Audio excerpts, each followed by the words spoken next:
everybody, welcome or welcome back to my channel. So today I am going to be doing a video from questions that people have been asking. We make it look so fun and glamorous living abroad, like everything is just perfect, but that's not always the case, guys. So today I'll be telling you some of the things that we don't always talk about, some of the negatives about living abroad, and I'm hoping that this is going to be helpful to you guys that are going to be leaving your countries for the first time and coming to the UK as nurses, or maybe you're planning to move to another country and you're not specifically a nurse coming to the UK. You might be moving to a totally different country from yours. So I hope it will get you prepared on the things that you're going to experience. Before we move on, I would like to ask you guys to please subscribe to my channel if you haven't. If you want to see more updates about being a nurse in the UK, how you can process your stuff. I also post videos about updates by the NMC and the whole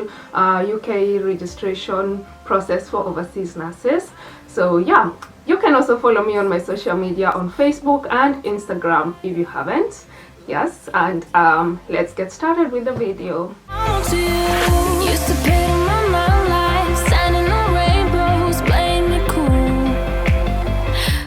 I left Kenya for the first time in 2015 and I went to Sweden. So I'll be basing the things I'm talking about from the experiences I've had since then up until now that I'm living in the UK.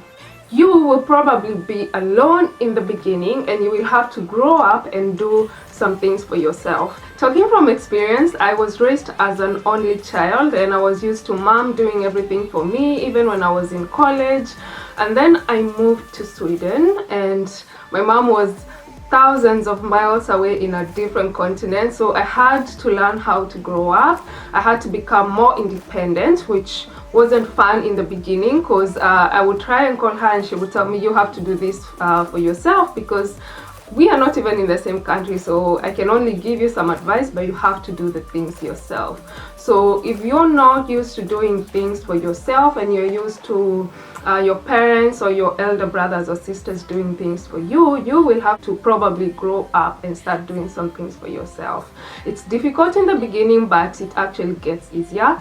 You will probably experience culture shock, and this is especially if you're moving to a country that's totally different from yours, like I did. I will have to say, when I moved to the UK, I didn't really go through much culture shock. Maybe it's because I had already lived in Europe, but I remember the first time I moved to Sweden, guys, oh my god, I think I went through all the 4 stages of culture shock.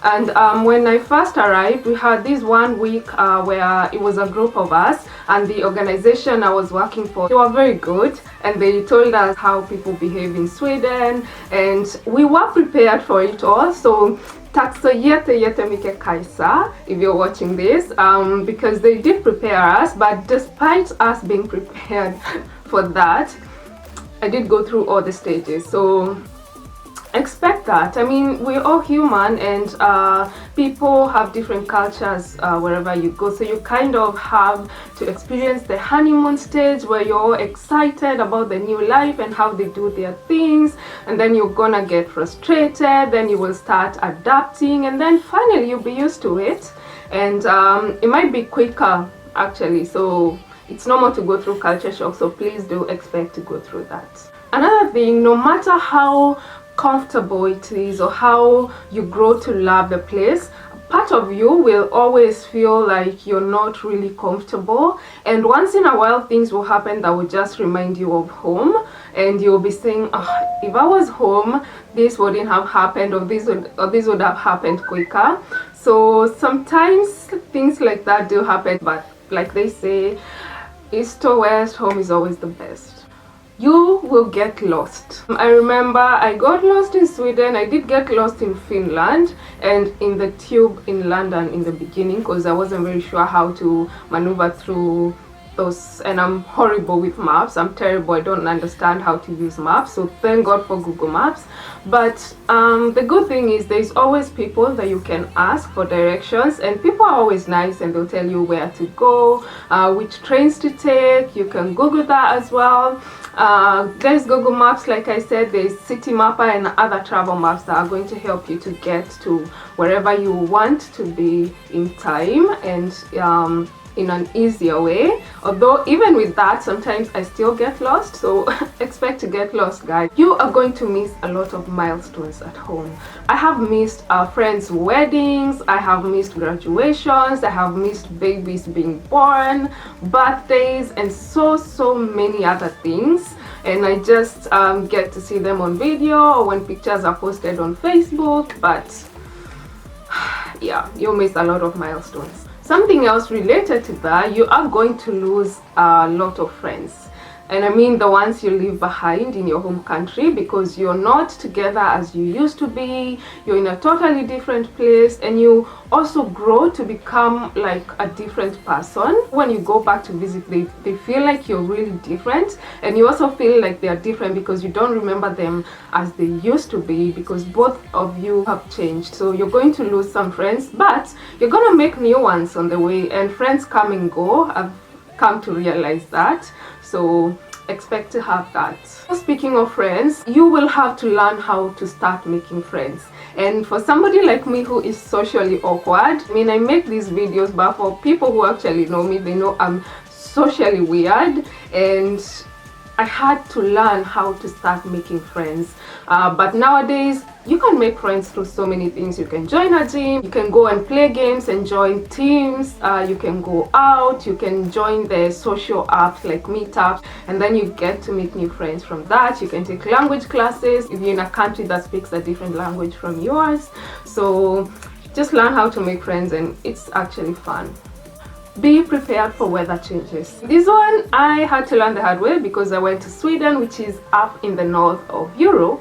So it got really cold to minus something degrees, and we had to enjoy the sun through the window, because sometimes in winter there's sun, but then you have to enjoy when you're inside, because if you go out then you're going to be freezing. I did enjoy the snow though, and I love it. In summer the sun is there for most of the day and you kind of get tired of it, and then in winter it comes, you know, the opposite, where you start missing the sun. So guys, be ready for weather changes. In the UK it's raining so much, which is actually annoying, so you have to be prepared for the rain any day you go out. So yeah, weather changes. Another thing that I find difficult is that I have to choose between going back home to Kenya or visiting another country, because we don't get so much leave from work per year. So you kind of have to choose between going home and traveling to see other places in the world. But I mean, it's not so bad. We all want to explore, we all want to visit new countries and get to experience the culture and their way of life. So yeah, it's not so bad. So despite all that, guys, I want you to know that it is not all bad being abroad. It's fun. You are going to love it and you're going to enjoy it, as long as you do it the right way. So don't be scared by that. I just wanted to talk about that to kind of prepare you guys and show you that it's not always smooth. There are ups and downs to it, but you are going to love it. So thank you so much for watching. I will see you on my next video.